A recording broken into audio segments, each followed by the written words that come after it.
नमस्कार। तव्हां सभिनी खे प्रेमियुनि खे प्यारनि खे दोस्तनि खे बेहद ॾाढी ख़ुशी थींदी। मां तव्हांजो पंहिंजो संतोषपुरी। अॼु खां वठी करे असां हिकिड़ो न्यूज़ चैनल यूट्यूब जो शुरू करे रहिया आहियूं, जंहिंमें असां सिंध जा हिंद जा ऐं कई अनेक संतनि खे असां इन में घुराईंदासीं, जंहिंखे पॉडकास्ट चवंदा आहिनि।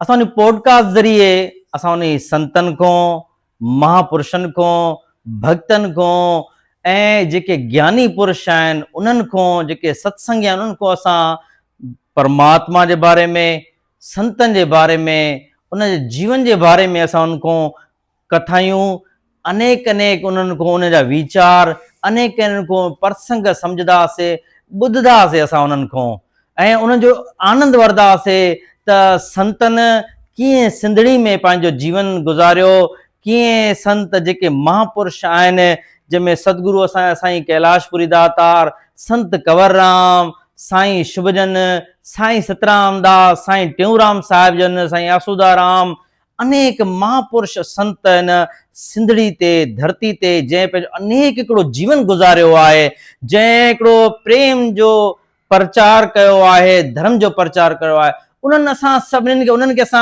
ॿुधंदासीं, संतनि जी मुखार बिंद मां असां इहे सम्झंदासीं ऐं तव्हां वटि पुॼाईंदासीं।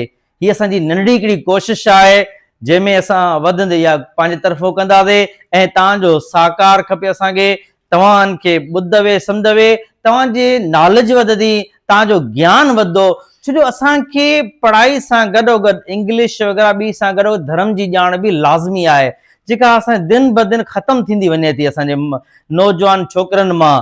इन करे असांखे नौजवान छोकिरनि खे ॿुधाइणो आहे, सम्झाइणो आहे त सतगुरु साईं कैलाशपुरी दाता कीअं पंहिंजो जीवन हलायो, कीअं उन्हनि करामात ॾेखारियूं, कीअं साईं कंवरराम पंहिंजी शहादत ॾिनी, कीअं उन्हनि पंहिंजो जीवन गुज़ारियो, कीअं साईं टेऊंराम साहिब जन पंहिंजो जीवन गुज़ारियो, कीअं साईं शुभजन पंहिंजो जीवन गुज़ारियो।